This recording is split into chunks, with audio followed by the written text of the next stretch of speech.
Hello, Falcons fans. Welcome to CUWFalcons.com for our new weekly coaches show. With me right now is head football coach Greg Etter. Coach, welcome to the program. Thank you. Now, Coach, this season you're coming in ranked number 1 in the preseason coaches poll. What do you attribute to your team that got you that ranking?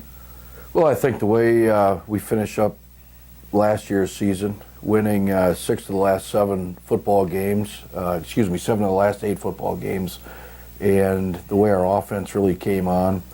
We had a lot of returning players, a lot of returning decorated players, and I think that because of that, I think we get the number 1 ranking. For us, we haven't made a huge deal about the number 1 ranking. We're honored. We're happy that people are thinking that about us. But it means nothing. We have to go out and play every week, every day in practice, and one of our goals is to improve, and we'll see what happens at the end of the season. On your offensive side, Austin Damashki coming off of a breakout season, many have called it. Garrett Wenzelberger finished first team all-conference. But this is an offense that is very varied and has a lot of returning weapons. How do you keep all these weapons in balance? Well, the offense is designed to take advantage of what the defense has given us. And so, obviously, we have a weapon at the receiving core with Garrett. Everything starts with Garrett. Teams defending us have to start with Garrett.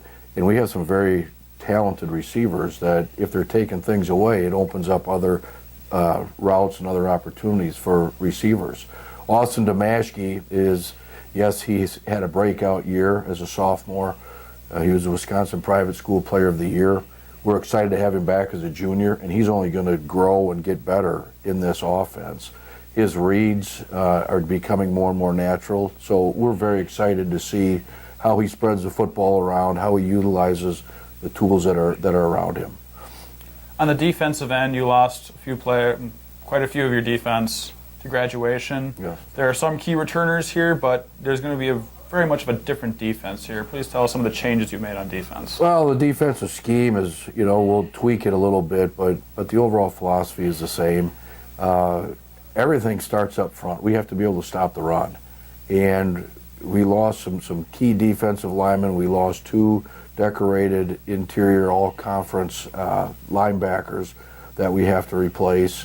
And so everything in our defense starts with stopping the run.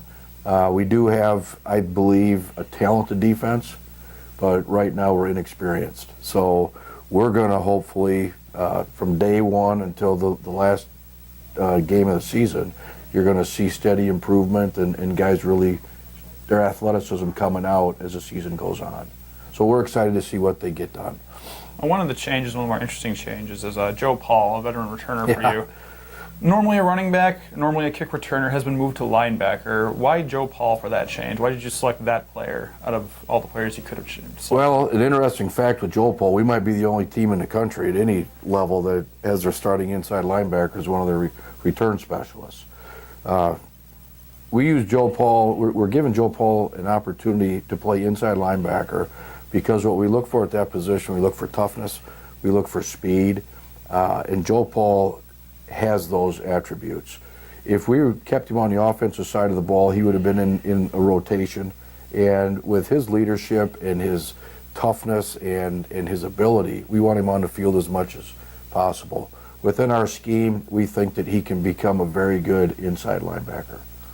2 of the key returners on defense is John Palazzi is coming back for 1 more year, and Uziel McDermott, who is up front in the D-line. How important, with the experience in your defense, is having these 2 returning veterans anchoring the defensive side?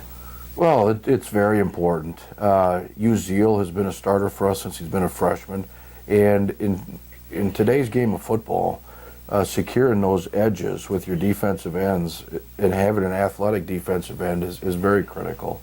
Uziel, who again is only a junior but has a lot of playing experience, we need him to have another year like he had last year, and hopefully in these zone read schemes and defended quarterbacks, with his athleticism and experience on the edge, we should be in good shape. In the secondary, John Palazzi, him coming back gives us experience in making checks. He's obviously a tremendous athlete. He can make some plays in the open field that we definitely need. and he's very good versus the pass. So we're looking for breakout years from both of those guys in order for our defense to accomplish the goals that we have. You're opening the season this Saturday against Augsburg College at home. Augsburg has a great team. They had a quarterback with a phenomenal freshman season. Without giving away too much, please describe your game plan going into this week's matchup. Well, offensively, we're going to do what we do. We're going to utilize the weapons that we have. We're going to spread people out. We're going to try to be as balanced as we can, run, pass. Defensively, we have to tackle. Last year, we missed so many tackles. It resulted in 150 extra yards last year. So we have to work on the fundamentals defensively, keeping proper leverage, keeping things in front of us, and being able to tackle. Augsburg comes in. They're very well coached. They come out of a great conference, and they've got some. Their quarterback is a preseason All-American. Their tight end is a preseason All-American.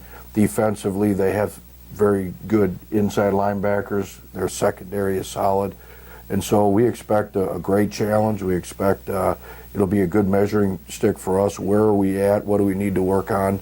But we're excited. You know, we open up at home. It's Military Day, and we're excited. Speaking of Military Day, we've been opening the season with Military Day in the last couple of years. How important is that to you to start the season off with the ceremony so important?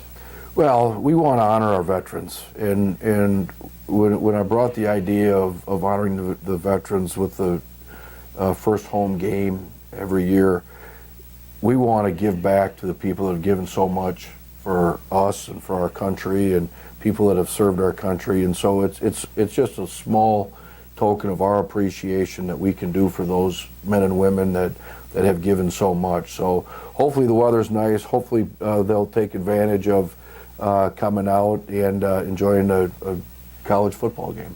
To take it back to the number one poll last season, you were, not to rub salt in the wound, were one play shy of taking the conference championship. Is that sticking in the back of your mind now that you're coming into this season, or did you just hit the reset button and decide to go in with a clean slate this year? No, in the coaching profession, you hit the reset button daily.